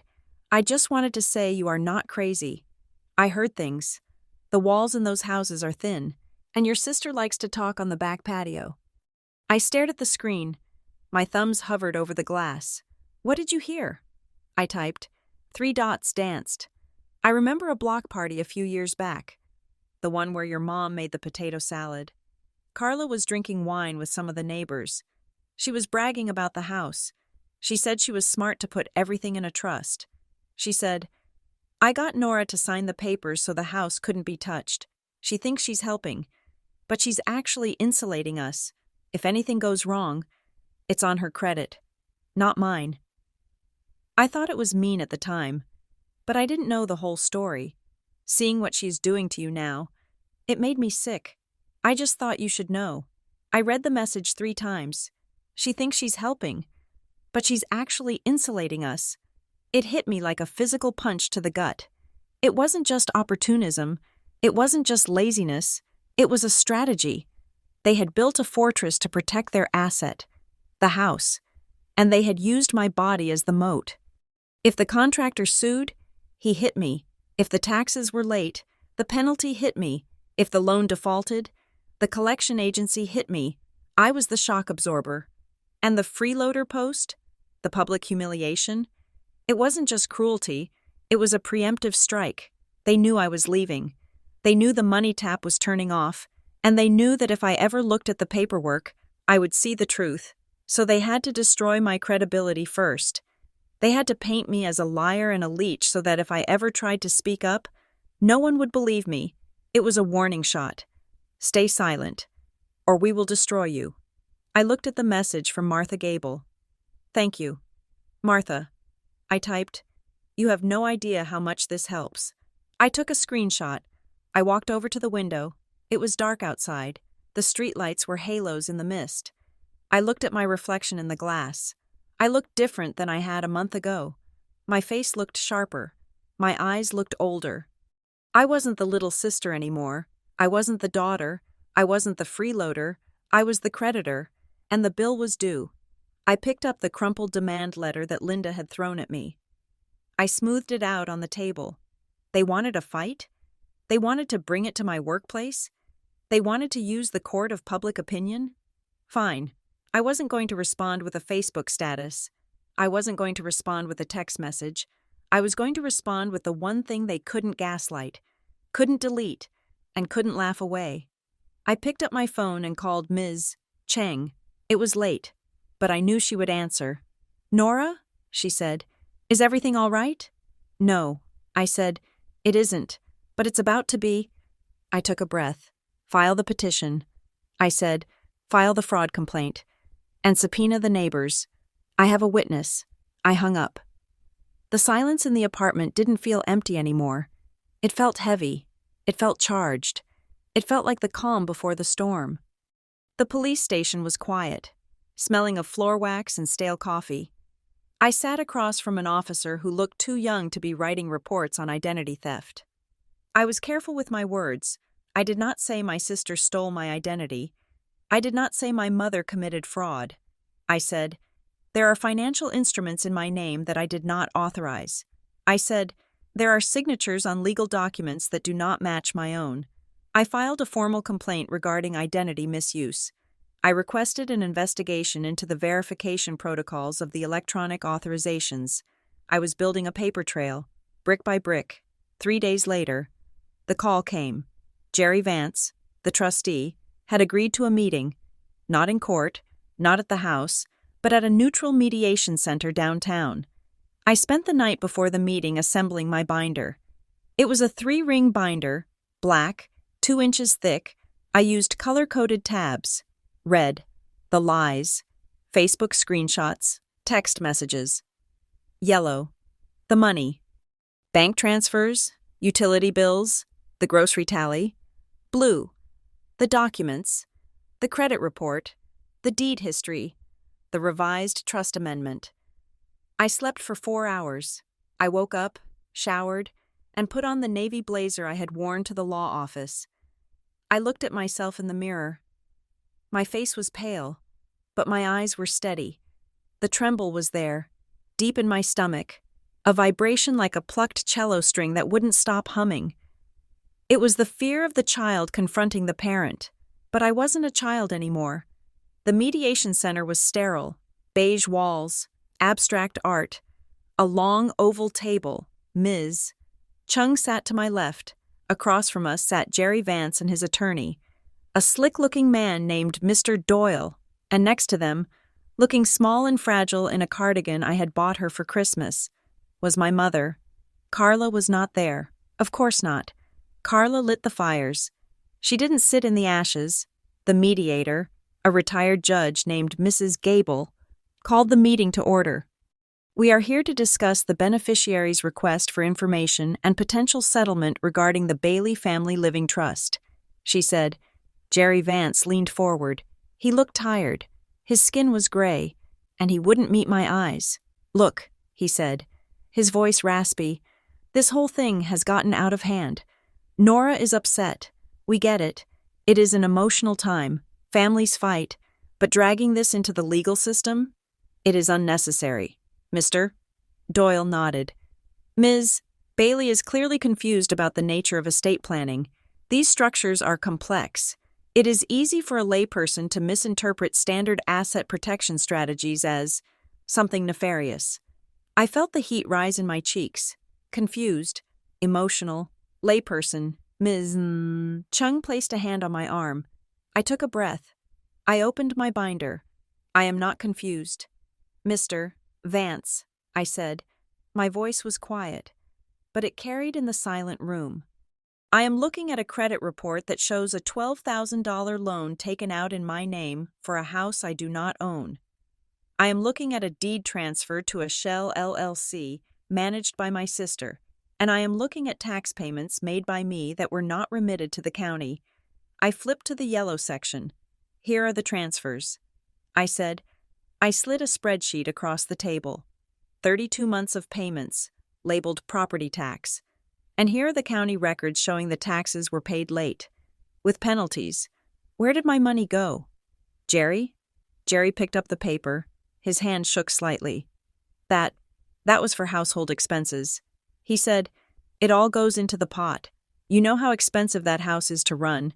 So it wasn't for taxes? I asked, even though I labeled it property tax. Mr. Doyle interjected. The internal allocation of family funds is not the purview of the trustee. If you gave money to your sister, that is a personal gift. A gift, I repeated. I flipped to the red section. I slid the screenshot of the Facebook post across the table, the one with the empty room, the one labeled finally. The freeloader is gone. If my contributions were gifts, I said, looking directly at my mother, why am I being publicly shamed as a freeloader? Why is the narrative that I lived there for free, when the bank records show I paid thousands of dollars? My mother looked down at her hands. She was twisting a tissue into a tight rope. Nora, honey, she whispered. Carla didn't mean it like that. She was just venting. Venting? I said. She called me a freeloader while wearing a sweater I bought her. She is renovating that room with money she saved because I paid her electric bill. This is irrelevant, Mr. Doyle said, waving a hand. Social media drama is not a legal issue. It is relevant to the trust. I said, because if I am a freeloader, why is my name on the loan that saved the house from a mechanic's lien? I flipped to the blue section. I slid the lien release document across the table. This loan paid off Smith Sons Construction. I said, the lien was on the house. The loan is in my name. Why? Jerry sighed. He took off his glasses and rubbed the bridge of his nose. We needed a clean credit profile, he muttered. The room went silent. Excuse me? Mrs. Gable, the mediator, said. Jerry looked up. He looked trapped. The house was in the LLC, he said. We were trying to refinance to get a lower rate, to help Susan with the monthly payments. But Carla's credit was overextended, and the trust couldn't qualify for that specific product. We needed a co-signer with a high credit score and low debt-to-income ratio. Nora was the clean credit profile. Mrs. Gable said. Yes, Jerry said. It was just a bridge. To get the financing, we intended to take her name off as soon as the rates dropped again. The phrase hung in the air. The clean credit profile. I wasn't a daughter. I wasn't a sister. I was a FICO score. I was a resource to be mined. So you admit, Ms. Cheng said, her voice like a razor, that you used Ms. Bailey's credit to secure the asset, without her informed consent regarding the liability? We didn't think it would be a problem. My mother burst out. She looked up, her eyes wet with tears. We were protecting the house. It is the family legacy. We did what we had to do to keep it safe. Safe from whom? I asked. From everyone, my mother cried. From creditors. From lawsuits. That is why we put it in the trust. To protect it. And by putting my name on the loan, I said, you exposed me. If that loan defaulted, they wouldn't come after the trust. They would come after me. You didn't protect the house. You used me as a human shield. My mother sobbed. It was just paperwork. Nora, family does what it takes. Why do you have to be so rigid? Why do you have to look at everything like an accountant? I looked at her. I saw the fear in her eyes. It wasn't remorse. She wasn't sorry she had used me. She was sorry I had found out. She was sorry that the freeloader narrative was collapsing under the weight of the truth. My grief, the heavy, suffocating blanket I had worn for weeks, began to lift. In its place, something cold and hard settled in. Resolve. I closed the binder. I am done. I said, Mr. Doyle leaned forward. Wait, we can resolve this. The trust is willing to offer a settlement. He slid a piece of paper across the table. I looked at it. $5,000, a letter of apology from the trustee, a non-disclosure agreement preventing Nora Bailey from discussing the trust or the family finances publicly, $5,000, less than half of the loan amount, and silence. I looked at the NDA. Strict confidentiality, liquidated damages. They wanted to buy my silence. They wanted to make sure I couldn't post my own receipts. They wanted to win. I pushed the paper back. No, I said. Nora, be reasonable, Jerry said. This covers your moving expenses. It is a peace offering. It is a gag order. I said, and I am not signing it. Why not? My mother asked. She sounded genuinely confused. Don't you want to move on? I do, I said, but I am not going to let you lie about me anymore. If I sign this, the freeloader story stands. Carla gets to keep posting about how she cut off the toxic dead weight, and I get to live the rest of my life knowing I sold my truth for $5,000. I stood up. I want a full accounting. Jerry, I want the unredacted Schedule C. I want the original wet ink documents for the amendment, and I want my name off that loan. Today. We can't just take your name off, Jerry said. We would have to refinance. The rates are up. We can't afford it. Then sell the house. I said.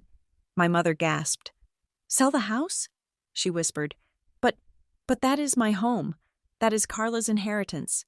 Then maybe Carla should pay for it. I said. I walked out of the room. Ms. Chung followed me. We didn't look back. The next morning, we filed the petition for court-ordered accounting and production of documents. In the Bailey Family Living Trust. It was a public filing. It was dry. It was factual. It listed the dates, the refusals, the discrepancies. It did not mention the Facebook posts. It did not mention the feelings. It stuck to the math. The reaction was immediate. My phone started buzzing at noon. Carla had started the Whisper campaign. My cousin Mike texted, Mom says you are suing your own mother? Seriously. Nora? That is low. My Aunt Linda texted, I hope you are happy. Your mother is a wreck. You are heartless. Even my brother-in-law, a man who usually stayed out of everything, sent a message. Maybe just talk to them? Courts are ugly. I didn't reply to any of them. I didn't defend myself. I didn't say, I am not suing Mom. I am suing the trust. I didn't say, they stole my identity. I let the silence do the work. I let them scream into the void. But that evening, a message came through that was different. It was from a second cousin, David. I hadn't seen him in 10 years. He worked in compliance for a regional bank in Chicago. He was the boring cousin that Carla made fun of at Christmas. Hey, Nora. The message read, I heard about the drama. Sorry you are going through it. I know I shouldn't get involved, but I saw the screenshot you sent in the group chat before you left. I had forgotten. On the day I left, in a moment of weakness, I had sent a photo of the FREELOADER post to the family WhatsApp group and left the group immediately after. I looked at the document photo you posted. The one with the signature page? I typed back, yeah? I don't know if this matters, David wrote, but the timestamp on the DocuSign certificate at the bottom? It says the signature was captured at 2:14 Pacific Time on October 14th. Okay?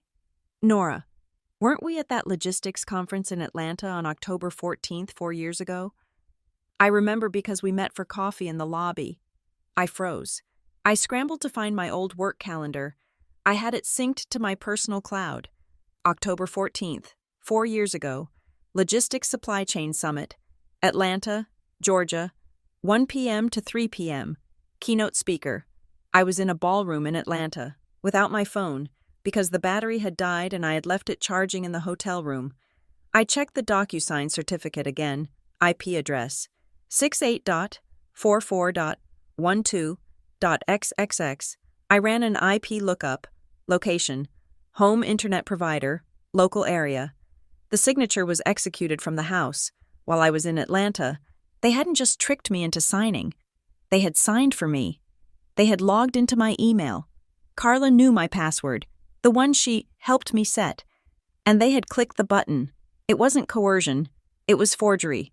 Straight up, criminal forgery. I stared at the screen. My hands were shaking, but not with fear. With the terrifying power of absolute proof. David, I typed, you are a genius. Will you sign an affidavit? Send it over. He wrote, I never liked how they treated you anyway. I called Ms. Cheng. We have them. I said, I explained the timestamp. I explained the conference. I explained the IP address. This changes everything. Ms. Cheng said. Her voice was low and serious. This isn't just a civil dispute about a trust accounting anymore. This is criminal fraud. If we present this to a judge, the trust could be dissolved. The loan could be voided. And what? And your sister could go to jail. She said, or at least face serious charges. I sat with that. Jail. I didn't want Carla in jail. I didn't want my mother to visit her daughter through glass. I wasn't a monster, but I needed them to stop. I needed the lie to end. I have a plan.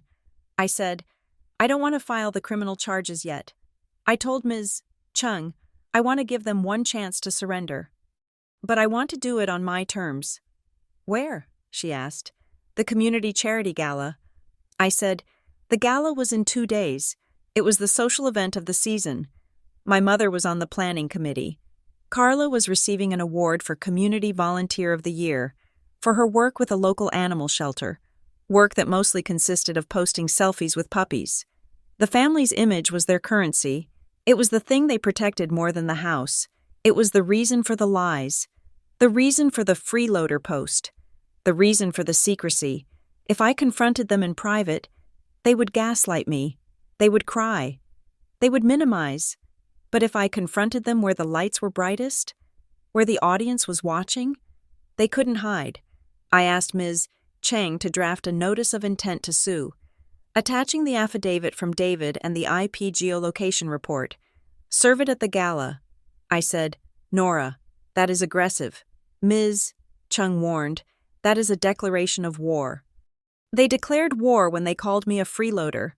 I said, I am just finishing it. I ended the call. I walked to my closet. I looked at my clothes. I needed something to wear. I pushed aside the sensible slacks and the work blouses. I found a black dress I had bought years ago for a wedding and never worn because Carla said it was too severe. It was sleek. It was sharp. It fit perfectly. I put it on. I looked in the mirror. I didn't look like a victim. I didn't look like a clean credit profile. I looked like someone who had the receipts. I was going to the ball. The invitation was heavy. Printed on cream-colored cardstock with gold foil lettering that caught the light of my kitchen lamp. I had not received it in the mail. I had found it on the digital announcement board for the county's social season, a PDF I had downloaded while researching the venue. The annual Oakwood Charity Gala, honoring local heroes. Special recognition, Carla Bailey, for her tireless dedication to the warmth and welfare of our community. I stared at the name, Carla Bailey. Underneath, in smaller italicized font, it listed the patron families who had donated to the event. The Bailey family was listed in the silver tier. They had paid $5,000 to have their names printed in gold, while telling me they could not afford to take my name off a $12,000 loan. They were buying applause with money that should have paid the contractor. I sat at my folding table, the same one where I had assembled the binder that proved their fraud. The apartment was quiet, but inside my head, the noise was deafening. It was the sound of my own history being rewritten, polished, and sold to the highest bidder. My phone buzzed. It was Ms. Cheng. We have the order. The text read, the judge granted the motion for alternative service. Since they have refused to answer the door at the residence and have evaded the process server at the workplace, we are authorized to serve them at a public event where their presence is confirmed. I looked at the invitation. Saturday, October 21st, 6 o'clock in the evening, the Grand Ballroom. I typed back, serve them at the gala. Ms. Chung replied immediately. Nora, are you sure? We can do it in the parking lot. We can do it as they leave. Doing it inside is explosive. They humiliated me in front of 4,000 people on Facebook.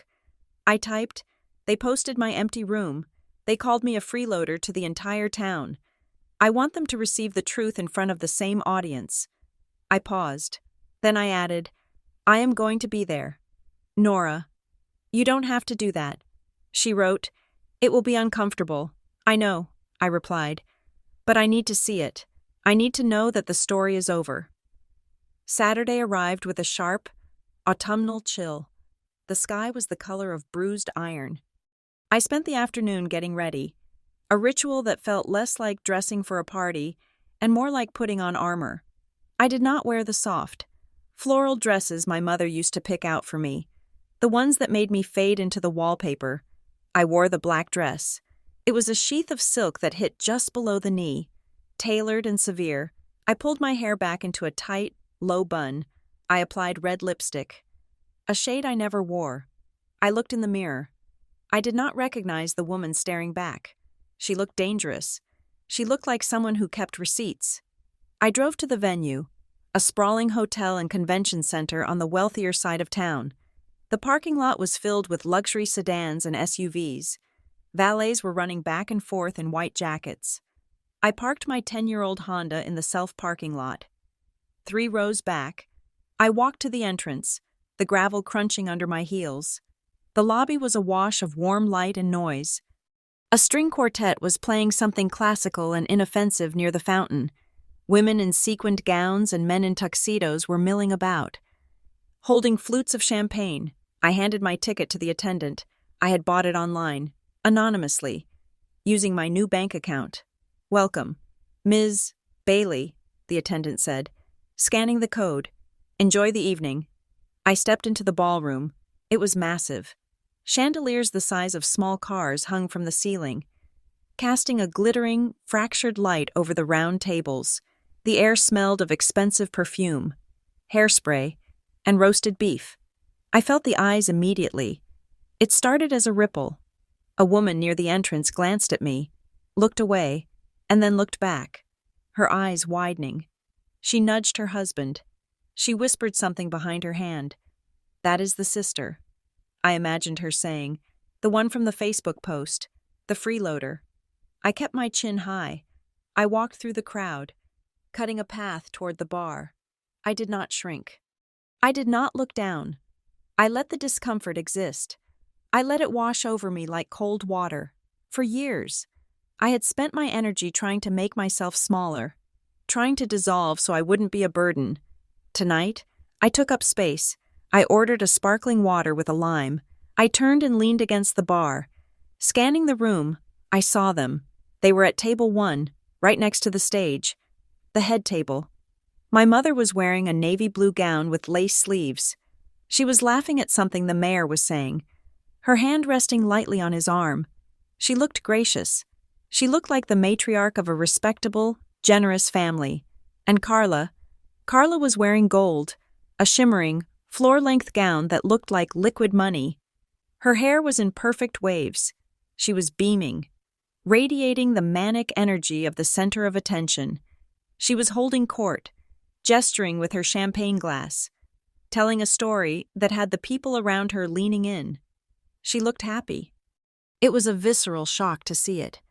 After the weeks of hell I had lived through, the sleepless nights, the forensic accountant bills, the shame of the grocery store, she was here, drinking champagne, celebrating her own goodness. Then, she turned. Her eyes swept the room, perhaps looking for a photographer, and they landed on me. She froze. The smile didn't just fade, it vanished, replaced by a look of sheer, unadulterated panic. Her glass tilted dangerously in her hand. She said something to my mother. My mother turned, squinting through the distance. When she saw me, her hand flew to her mouth. Carla stood up. She smoothed her dress, whispered something to the table, an excuse, no doubt, and began to walk toward me. She moved fast, her gold dress swishing aggressively. She intercepted me near a pillar, away from the main crowd. "What are you doing here?" she hissed. Her voice was a low, vibrating wire of tension. I took a sip of my water. I bought a ticket. "Carla, it is a public event. You are insane," she whispered. Her eyes were darting around, checking to see if anyone was watching. "You are trying to ruin this for me. This is my night. Nora, I worked hard for this award. Did you?"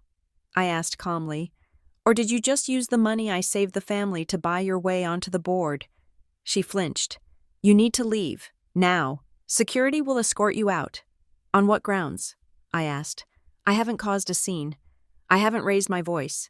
I'm just standing here, drinking water." "You are making people uncomfortable," she snapped. "Look at them. They are staring. They are staring because you told them I was a leech." I said, "You told them I was a freeloader who had to be cut off. If that is true, why are you afraid of me standing here? A freeloader has no power, right?" Carla's face twisted. She stepped closer, invading my personal space. The smell of her expensive perfume was cloying. "Mom is crying," she said. "You are breaking her heart. We offered you money. We offered you a settlement. You are just being vindictive. You want to destroy the family because you are jealous that I actually made something of myself." I looked at her. I looked at the gold dress. I looked at the desperate, angry eyes. "I am not jealous. Carla," I said, "I am tired. You are ruining everything," she hissed, her voice rising just enough to turn a few heads nearby. I looked her dead in the eye. "You already did." I said, "I am just done carrying it." I turned my back on her. I walked away, leaving her standing by the pillar, her chest heaving. I found a spot near the back of the room, in the shadows, where I could see the stage. The lights dimmed. A spotlight hit the podium. The chatter died down. The master of ceremonies, a local news anchor with a booming voice, stepped up to the microphone. "Ladies and gentlemen," he said, "tonight, we celebrate the spirit of giving. We celebrate those who look at their community not as a resource to be taken, but as a garden to be tended." I stifled a bitter laugh. Our first honoree tonight is a young woman who has revitalized our local shelter network. Please welcome Carla Bailey. Applause erupted. It was loud. Enthusiastic applause. The spotlight swept across the room and landed on table 1. Carla stood up. She had composed herself. The panic was gone, replaced by a practiced humility. She waved. She touched her chest as if she couldn't believe the honor. My mother dabbed her eyes with a handkerchief. Carla began to walk up the stairs to the stage. The music swelled, an inspirational orchestral track. She reached the podium. She accepted the glass trophy. She leaned into the microphone. "Thank you," she said, her voice trembling with manufactured emotion. "This means so much to me. My family has always taught me that true wealth is what you give away, not what you keep." At that exact moment, the side doors of the ballroom opened. A man walked in. He was not wearing a tuxedo. He was wearing a gray windbreaker and holding a large, thick envelope. He walked with purpose. He did not look at the stage. He walked straight toward table 1. The room was dark, but the spotlight on the stage provided enough ambient light to see him. People at the tables near the front started to turn. The applause had died down, replaced by the hushed silence of an audience listening to a speech. The man stopped at table 1. He tapped my mother on the shoulder. She jumped. She turned around, annoyed at the interruption. The man said something to her. I couldn't hear it, but I saw her shake her head. She waved him away. He didn't leave. He placed the envelope on the table in front of her. Then he pulled out a second envelope. He looked up at the stage. Carla stopped talking. She was mid-sentence. "And that is why I dedicate this to—" But the words died in her throat. She was looking at the man. The man walked to the edge of the stage. He didn't go up the stairs. He just reached up and placed the second envelope on the podium. Right next to the trophy. "You have been served. Ms. Bailey," he said. His voice was not amplified, but in the dead silence of the ballroom, it carried like a gunshot. Carla stared at the envelope. The man turned and walked out. He didn't run. He didn't apologize. He just did his job and left. For 3 seconds, the room was absolutely silent. Then, the sound started. It wasn't a gasp. It was a murmur, a low rolling sound of hundreds of people whispering at once. Carla stood frozen at the podium. Her face was draining of color, the gold dress suddenly looking like a costume she didn't know how to wear. She looked down at the envelope. The plastic window on the front was large. And because of the bright stage lights, the bold black text on the summons was visible to the people in the front row. Civil action for fraud, conversion, and breach of fiduciary duty. I saw a phone come out at table 3, then another. People were zooming in. People were texting. The narrative was breaking in real time. Carla tried to recover. She grabbed the microphone. Thank you, she stammered. Her voice cracked. She grabbed the trophy, ignoring the envelope, and rushed off the stage. She nearly tripped on her hem. She didn't go back to the table. She ran toward the side exit. My mother snatched the envelope off the table and followed her, her face buried in her hands. The master of ceremonies stepped back to the podium. Looking bewildered, let's give another round of applause for—" The applause was scattered, confused. The murmurs were growing louder. I heard the words drifting through the dark. Did she just get served? Fraud? I thought the sister was the problem. My cousin said that girl was a freeloader. But you don't serve a freeloader with a fraud lawsuit. The realization was dawning. A freeloader is passive. A freeloader is pathetic. But a plaintiff? A plaintiff is someone who has been wronged. A plaintiff has power. I turned and walked toward the lobby. I needed air. My heart was hammering against my ribs. A mixture of adrenaline and a strange, hollow grief. It was done. The bomb had gone off. I stepped out the front doors into the cool night air. The valet stand was quiet. I walked over to a concrete bench near the fountain and sat down. My hands were shaking. I clasped them together in my lap. The doors opened behind me. Nora! It was my mother. She was alone. She wasn't wearing her coat. She was clutching the envelope against her chest like it was a wound. She ran over to me. Her face was a ruin of mascara and tears. "How could you?" she sobbed. Inside. In front of the mayor. In front of everyone. You wouldn't answer the door. Mom, I said quietly. I didn't look at her. I looked at the water dancing in the fountain. You wouldn't answer the letters. You wouldn't come to the meetings. You left us no choice. We can fix this privately, she pleaded. She grabbed my arm. Her grip was tight. Desperate. Nora, please, call the lawyer. Tell them it was a mistake. We will give you the money. We will give you $10,000. Just stop this. Carla is in the bathroom throwing up. You have ruined her reputation. She ruined her own reputation. I said, she built it on a lie, and the foundation cracked. You are destroying this family, my mother screamed. She was shaking me now. Over what? Over a loan? We paid it off. It didn't hurt you. It did hurt me. I said. I pulled my arm away. I stood up. I looked at her. Really looked at her. I saw the lines around her eyes. I saw the fear. But I didn't see love. I saw a manager losing control of an asset. You made me think I was crazy. I said. My voice was steady, clearer than it had ever been. For years. You made me think I was a burden. You let me pay the bills and told me I should be grateful. You let Carla mock me to the world while she was wearing clothes I bought. I took a step closer, and then, when I finally asked for the truth, you didn't apologize. You forged a document. You cut pages out of a trust. You lied to my face. We were protecting the house, she cried. No, I said, you were protecting yourselves. I took a deep breath. The cold air filled my lungs. You didn't want me as family. Mom, you wanted me as a tool. You wanted a credit score. You wanted a bank account. You wanted a shock absorber for your bad decisions. And when the tool stopped working, you tried to throw it away. Nora, no, she whispered, but I am not a tool. I said, I am a person, and I am done being used. My phone buzzed in my clutch.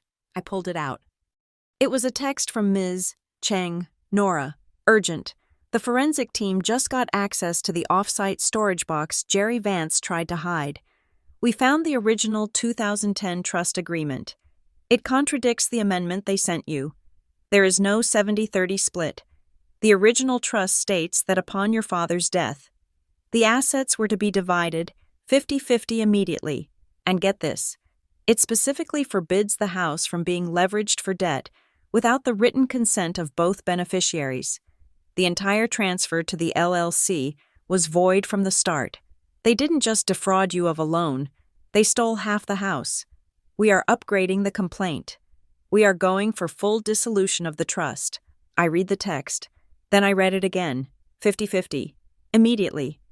They hadn't just used me to save the house. They had stolen my inheritance 5 years ago, used my money to maintain it, and then tried to give me crumbs while calling me a beggar. I looked up at my mother. She was watching me, her eyes darting between my face and the phone. She knew I had received news. She looked terrified. What is it? She whispered. I held up the phone. They found the 2010 documents. Mom. Her face went gray. She took a step back, her hand covering her mouth. They found the off-site box. I said, I know about the 50-50 split. I know the LLC transfer was illegal. She didn't speak. She couldn't. The last wall of defense had crumbled. I put the phone back in my bag. I am going home, I said. I turned and walked toward the parking lot. Nora, she called out, her voice thin and breaking. Where are you going? To my apartment, I said without looking back. To the home I pay for. I walked to my car. I got in. I sat in the driver's seat for a moment, listening to the silence. It wasn't lonely. It was peaceful. I started the engine. As I pulled out of the row, I looked toward the glass doors of the hotel. I saw Carla. She had come out of the side exit. She was standing under the awning, shivering in her gold dress. She was surrounded by 3 people. Donors, maybe, or board members. They weren't smiling. They were asking questions. I could see their gestures, sharp and inquisitive. Carla's face was tight with panic. She was talking fast, using her hands, trying to spin the web, trying to patch the hole in the story.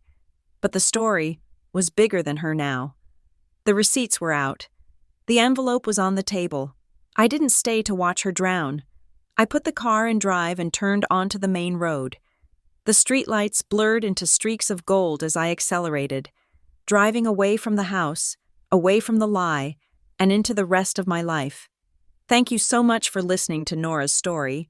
It is a heavy one, but I think it is important to talk about how financial abuse can happen even in families that look perfect on the outside. I would love to know where you are listening from today. Drop your country or city in the comments below. And please, if you enjoyed this story and want to hear more realistic, gritty revenge dramas, make sure to hit that subscribe button for revenge stories. Let me know in the comments. Do you think Nora should have settled for the money? Or was she right to expose them at the gala? I read every comment and I can't wait to hear your thoughts. Until next time, stay safe and keep your receipts.